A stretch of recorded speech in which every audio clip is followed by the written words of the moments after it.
One of BattleBit Remastered's biggest long-term goals since its release to early access has been to get community servers out into the wild. You know, allow the community to create custom experiences and garner an ecosystem of servers akin to the days of old Battlefield games. It's something that the community has been excited for a while as well, and we're finally making steps to making it happen. G'day there once again viewers, your mate Kamikaze78 here, and today we talk about BattleBit's initial rollout of community servers and some concerns I may have.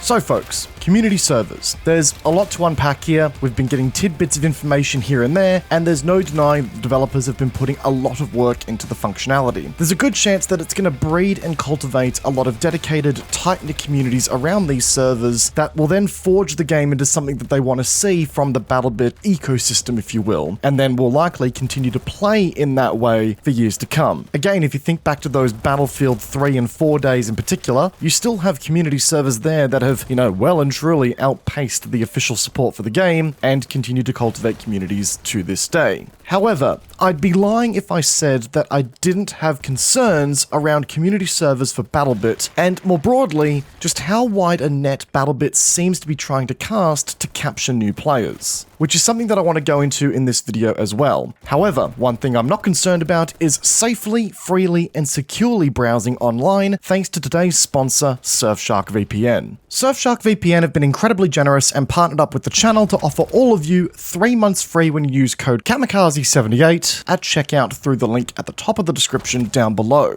In addition, there's a 30-day money-back guarantee as well, so you can try Surfshark out for free and there's no stress around it. Surfshark is a virtual private network provider that allows you to mask your online presence by encrypting your online connection and change your IP address to change your quote-unquote physical connection in the face of the internet. I've been using this service for a little bit now, and beyond the added security, one of the biggest benefits as someone who lives in Australia is the ability to get around geo-restrictions on streaming service libraries. With the amount of content out there that we just don't get here in Australia, it's such a nice feature to have, and it lets you explore the streaming service libraries without worry. As a gamer and a content creator as well, Surfshark helps to stop ISPs from throttling your data and your bandwidth, ensuring that you can keep your gaming experience humming along without interruption. I'm also someone who has a fair few devices in my house, and Surfshark allows you to run simultaneously across unlimited devices on one account, so you can protect your phone, tablet, and PC all at the same time. Once again, a big thank you goes out to Surfshark VPN here today for sponsoring this video. Be sure to check out the link in the description down below and use code Kamikaze78 for 3 months free at checkout. But looping back folks, the community servers for BattleBit are going to offer admins a considerable amount of customization options to really fine-tune the experience that they're going to offer. So far, some of the functionality includes being able to save stats locally on the server, which I'm sure will allow for admins to code in server broadcasts for like player accomplishments or callouts. I'm sure we all remember those good old Battlefield 3 and 4 days where it was pretty popular to see, a triple kill or a knife kill get called out to the whole server. Admins will also be able to control what roles players can and can't select. I even think I remember seeing the ability to limit classes on a squad-by-squad basis, making it possible to ensure that, say, only one player per squad can play as a recon class, as an example. In addition, there will be an ability to manipulate which weapons, attachments, skins, spawn positions, and armors a player can use in the game as well. So again, if there is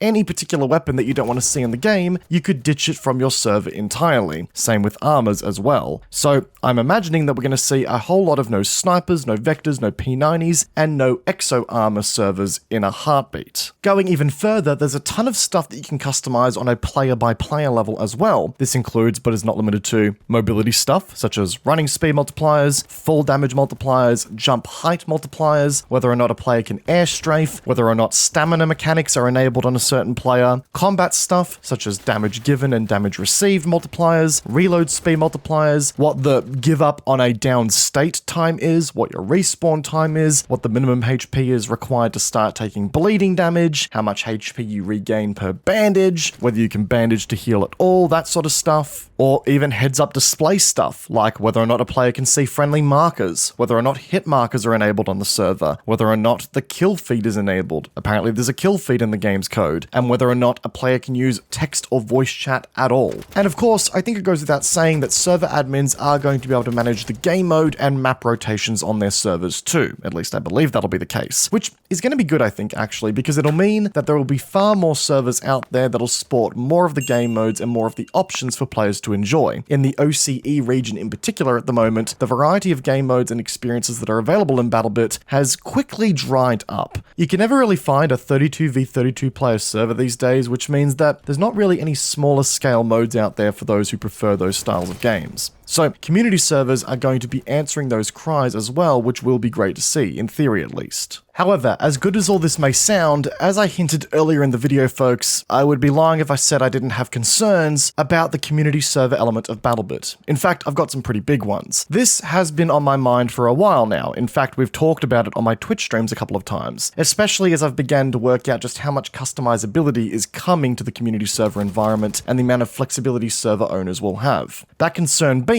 is that it may fragment the community to the point of no repair. And I actually fear that through that fragmentation, it may kill BattleBit's momentum more than anything. But I will also admit that that is on the very serious end of the spectrum of things that I anticipate could go wrong here. Now, I know, it sounds like a very out-of-pocket, hot take statement to make there, folks, and I know what many of you are thinking. Cammy, silly Cammy, the most successful Battlefield games were always ones that allowed community to host servers. I mean, the point of these servers is to allow communities to form places to call home. That alone has kept some of the older Battlefield games going to this day, as you said before. And at that point, I agree, folks. Community servers are critical to elongating a game's lifespan by offering that sense of home for communities to form. However, in those Battlefield games, there was a limited amount of customizability to the game at its core, and it meant that every server, more or less, had a pretty similar core gameplay experience. You still felt like you were playing a Battlefield game. There were obviously hardcore servers and servers that had dedicated map and mode rotations, so the experience differed there, yes, but ultimately,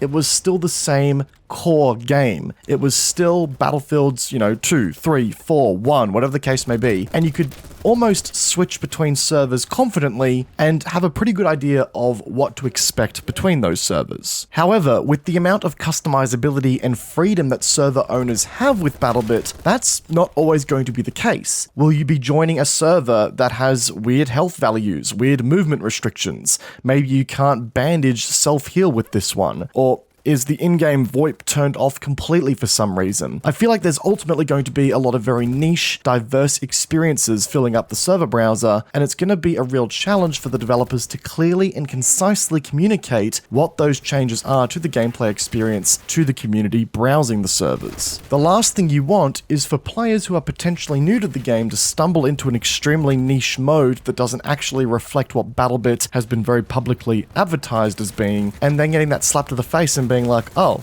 this isn't the game I thought I bought, what the hell's going on here? But ignoring all of that, my biggest concern is that by proxy of allowing the player base this much customization in the experience of the game, we may end up with a situation that is very reflective of the Battlefield 2042 Portal experience, a feature that had grounds to be solid in execution that was used to turn Battlefield 2042 into a bunch of niche game modes that splintered the community in a lot of ways. There was all of these real war Afghanistan servers that came online that quite frankly turned Battlefield 2042 into a worse milsim game than a lot of the other milsim games that are out there, which meant that Battlefield 2042 by proxy wasn't attracting milsim players because, again, there were better milsim games out there, and it just fragmented what was left of the Battlefield 2042 community. And again, having that wide catalog of experiences that all differ greatly from each other is fine when you have the player base, diverse in interests and large in size, to support that kind of catalog of experiences. But it's no secret that BattleBit's population has been on the decline lately and leveling out to a level that many may have expected the game to sit at since launch. So if we take the lower population and potentially split it off even further with a bunch of very different takes on the BattleBit gameplay loop, I'm worried it's actually going to see us having less choices in the servers that we play on that actually host the core BattleBit experience. To loop it back to an example using the OCE servers once again, let's just say that someone decides to host a server with a bunch of weapon restrictions and rules on what movement abilities can and can't be used, and that server takes off in popularity. That means less official servers out there, which means less choices for the core BattleBit experience. Not to mention that BattleBit is going to have its milsim mode coming in the future as well, which will be another splinter in the community population. All in all, my biggest concern is that BattleBit right now is trying to cast an incredibly wide net, capturing the interest of as many players as possible and having something just on offer for potentially everyone, instead of focusing on really nailing and improving the core experience that they offer. Don't get me wrong, I like what's here already, but there's still a lot of work to be done that would easily give more value to the game at its core. And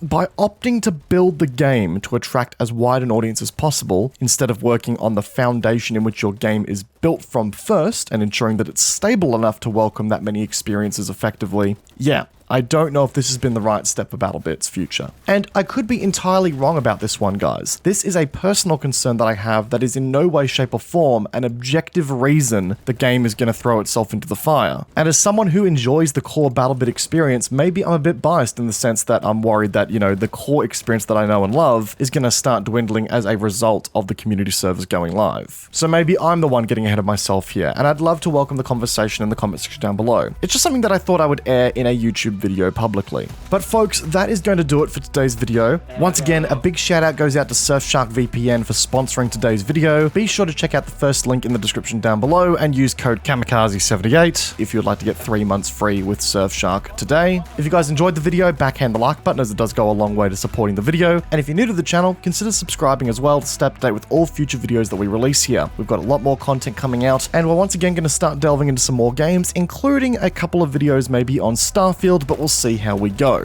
Once again, guys, I hope you enjoyed today's video. Peace out, and I will see you guys all in the next one. Take care, guys. Have a good one.